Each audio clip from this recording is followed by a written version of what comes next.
तो जैसा कि लास्ट एपिसोड में हमने देखा था कि यूनफेंग सोल फ्रूट की इन्फॉर्मेशन ब्लडशेड हॉल के लीडर को दे देता है और बदले में वो चाहता था कि वो लीडर यूनहाओ को खत्म कर दे, मगर उस लीडर ने तो यूनफेंग को ही खत्म कर दिया। वहीं दूसरी तरफ यूनहाओ बायहान काउंटी के यून मैंशन में पहुंच गया था, मगर वो देखता है कि वहाँ के एल्डर शाओइंग के हाथों बुरी तरह से घायल हो चुके हैं। तो यूनहाओ ने ब्लडशेड हॉल के बंदे और शाओइंग के साथ फाइट करना शुरू कर दी। इस फाइट में यूनहाओ ने शाओयांग को खत्म कर दिया था, मगर वो लीडर समय रहते वहाँ से भाग निकलता है। साथ ही साथ एल्डर यिंग ने यूनहाओ को बता दिया कि सोल फ्रूट अवेकन होते ही यहाँ से भाग निकला है, तो यूनहाओ को जल्दी से उसे ढूंढना होगा। और फिर एल्डर यिंग की वहीं पर मौत हो गई।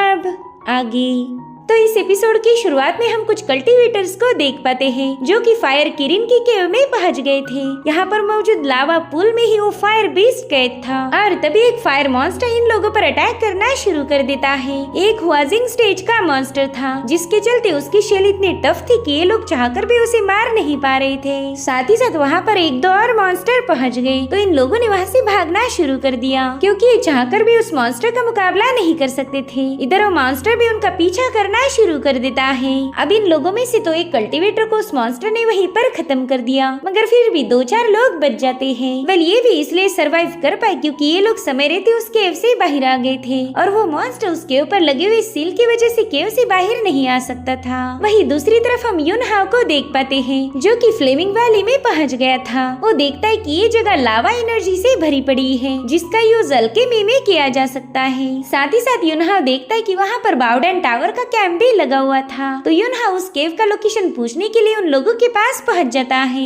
वो इन लोगों से फायर किरिन बीस्ट की केव की लोकेशन के बारे में पूछ रहा था, मगर वो लोग उसे कोई भी जानकारी देने से मना कर देते हैं। वो कहते हैं कि वो फायर बीस्ट काफी ज्यादा खतरनाक है, तो तुम जल्दी से यहाँ से चले जाओ। मगर यूनहाओ उनसे कहता है कि मैं तो उसी बीस्ट का शिकार करने यहाँ आया हूँ। ये सुनकर तो पहला उन लोगों ने यूनहाओ का मजाक उड़ाया, जिसके बाद वो यूनहाओ को बताने लगे कि हमारे कई सारे डिसाइपल भी उस बीस्ट के हाथों मारे जा चुके हैं, इसलिए तुम जल्दी से यहाँ से दफा हो जाओ। यूनहाओ सोच रहा था कि ये लोग तो काफी ज्यादा जिद्दी हैं, इन्हें थोड़ा सा कन्विंस करना होगा। साथ ही साथ वो लोग उसी अल्केमी टेक्निक का यूज कर रहे थे जो कि यूनहाओ ने अपनी पास्ट लाइफ में क्रिएट की थी। तो उन कल्टीवेटर से कहने लगा कि शायद तुम उसी बीस्ट की फायर एनर्जी का यूज करके यहाँ पर एलिक्सर रिफाइन कर रहे हो। अगर तुमने इस काम को बंद नहीं किया तो आज न कल ये फायर एनर्जी तुम पर ही बैकफायर करेगी। मगर वो लोग यूनहाओ की बातों को कोई वैल्यू नहीं दे रहे थे। अगर उन्होंने यूनहाओ की बात मान ली तो उनका एलिक्सर का सारा बिजनेस फेल हो जाएगा। यूनहाओ ने बता रहा था कि फायर किरिन का यूज करके रिफाइनिंग करना सबसे ज्यादा मुश्किल है और मैं ये बात दावे के साथ कह सकता हूँ कि तुम में से कई सारे लोग इन फ्लेम्स की वजह से ऑलरेडी मर चुके होंगे क्योंकि तुम लोग उस बीस्ट नेचर की फायर को बिना कंट्रोल करे ही यूज कर रहे हो।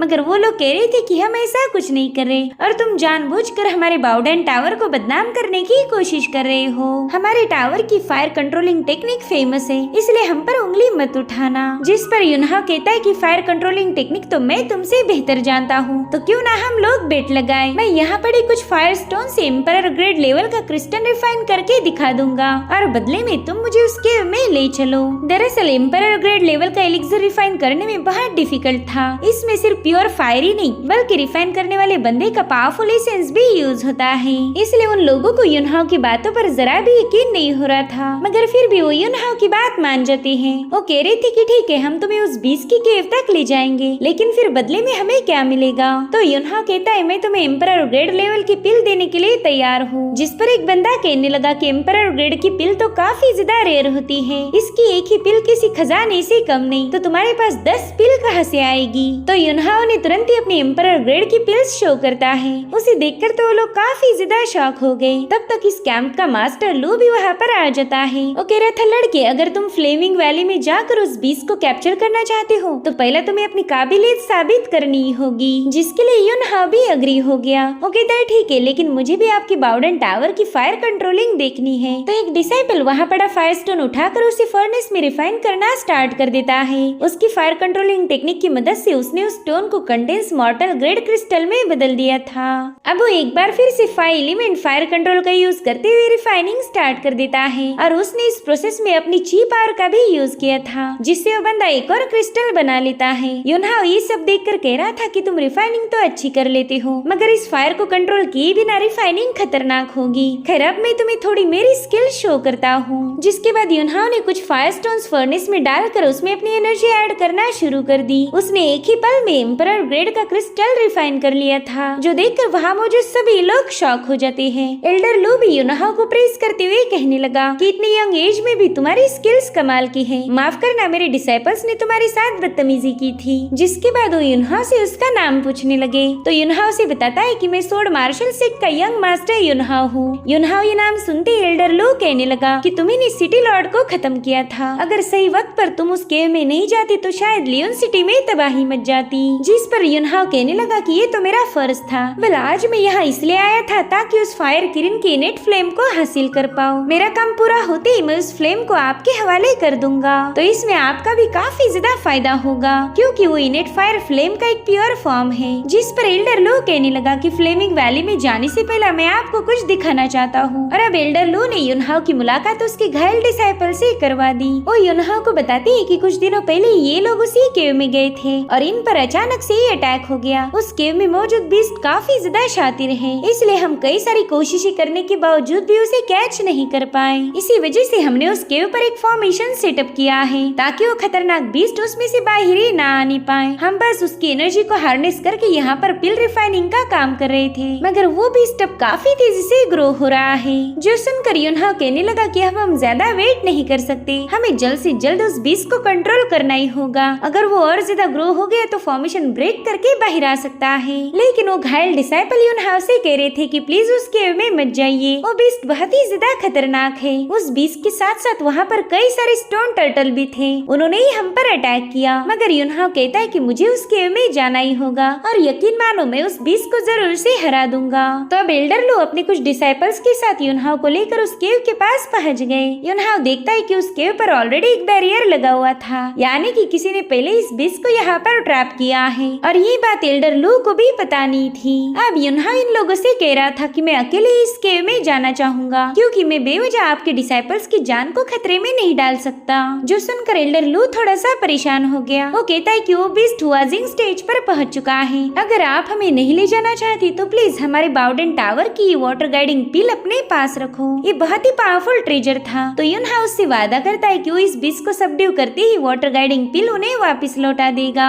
जिसके बाद युनहाओ केव की तरफ रवाना हो गया। वहीं पर हम जाओ नाम के बंदे को देखते हैं, जो कि डिवाइन गॉड का ही एक जासूस है। वो सोच रहा था कि शायद इसी बंदे ने गॉड्स के प्लान को डिस्ट्रॉय किया होगा। अब तो मुझे इसे एलिमिनेट करने का कोई ना कोई रास्ता निकालना ही होगा, तभी जाकर गॉड्स मुझ पर खुश हो जाएंगे। इधर युनहाओ उस केव में दाखिल हो गया। दरअसल ये फायर किरण बीस्ट इसी दुनिया में मौजूद फायर एनर्जी को एब्जॉर्ब करके इनेट मिस्टीरियस फायर को कल्टीवेट करता है और इसी वजह से इस बीस्ट की फायर काफी ज्यादा स्पेशल है। अगर युनहाओ इस फायर किरण बीस्ट को खत्म कर दे तो उसकी फायर भी डिस्ट्रॉय हो जाएगी, इसलिए फायर किरण बीस्ट को खत्म नहीं बल्कि हराना जरूरी था, ताकि वो खुद होकर ही अपनी फायर युनहाओ के हवाले कर दे। और तभी वहाँ पर बहुत ही स्ट्रॉन्ग फायर रिलीज होने लगी, मगर युनहाओ समय रहते खुद को बचा लेता है। जिसके बाद वो एक लावा पुल के सामने पहुँच गया और तभी उसके सामने एक बीस्ट बाहर आ जाता है। वेल यही है फायर किरण, जो कि कल्टीवेशन की हुआजिंग स्टेज पर था। वो युनहाओ से कहने लगा कि यहाँ अकेले आकर तुमने मुझे चैलेंज किया है, या तो तुम बहुत बड़े शूरवीर होंगे या फिर बेवकूफ। युनहाओ को तो उसे देखते ही अपनी पुरानी मेमोरीज रिफ्लेक्ट हुई। दरअसल उसने अपनी पास्ट लाइफ में एक इवल गॉड को खत्म किया था और ये फायर किरण उसी का पेट है। मगर इवल गॉड के मरने के बावजूद भी ये बीस्ट अभी तक सरवाइव कर पाया। साथ ही साथ फायर किरण के पास दूसरे बीस्ट को कमांड देने की एबिलिटी थी, जिस वजह से कई सारे दूसरे बीस्ट भी खूंखार मॉन्स्टर में बदल गए। इधर फायर किरण अपनी इवल ऑरा रिलीज करते हुए युनहाओ को उसका डोमिनेंस शो करने लगा, मगर युनहाओ पर इसका कोई असर नहीं होता। वो कहता है कि तुम कुछ ज्यादा ही एरोगेंट हो। खैर मैं यहाँ तुम्हारी इनेट फायर को हासिल करने आया था, तो जल्दी से उसे सरेंडर कर दो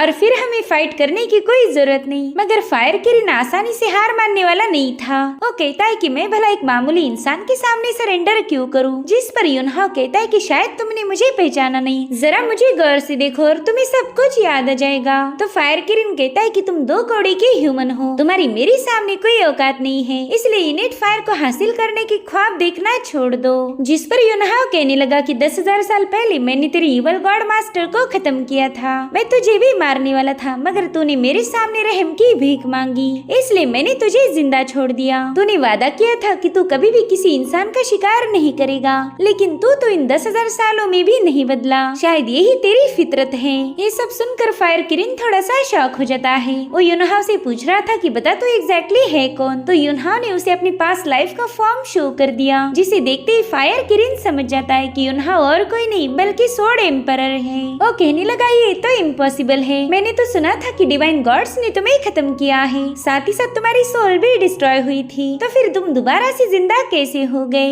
इधर युनहाओ ने अपनी सोड को समन कर लिया, जो देख फायर किरिन कहता है कि हम दोनों के रास्ते हमेशा से ही अलग रहे हैं, इसलिए मैं तुम्हारे साथ फाइट नहीं करना चाहता। जिस पर युनहाओ कहता है ठीक है, मेरी हेवन सोड को रिफाइन करने में मेरी हेल्प करो और मैं यहाँ से चुपचाप चला जाऊंगा। मगर फायर किरिन ने इसके लिए मना कर दिया। वो कह रहा था कि तुम इसी हेवन सोड से गॉड्स को हराना चाहते हो, लेकिन मैं इसमें तुम्हारा साथ नहीं दूंगा। अगर गॉड्स को ये बात पता चली तो मुझे खत्म कर देंगे। जिस पर युनहाओ कहता है कि अगर तुमने मुझे इनट फायर नहीं दी तो फिर मैं भी तुम्हें खत्म ही कर दूंगा। अब डिसीजन तुम्हारे हाथ में है। और तभी उस फायर किरिन ने अपनी ऑरा को रिलीज करते हुए वहाँ पर कई सारे स्टोन टर्टल्स को समन कर लिया। वो युनहाओ से कह रहा था कि मैं अब पहले जैसा कमजोर नहीं हूँ, मैंने इन 10,000 सालों में काफी सारी पावर्स को गेन किया है, इसलिए अब तुम्हें मेरे हाथों मरना होगा। जिसके बाद स्टोन टर्टल्स ने युनहाओ पर अटैक करना स्टार्ट कर दिए, जिससे युनहाओ जैसे तैसे बचने लगता है। अब वो सीधे जाकर अपनी सोड एक स्टोन टर्टल के सिर में घुसा देता है, मगर उस टर्टल की शेल काफी ज्यादा स्ट्रॉन्ग थी, जिसके चलते युनहाओ का ये अटैक फेल हो गया। साथ ही साथ युनहाओ को स्टोन टर्टल्स ने चारों ओर से घेर लिया था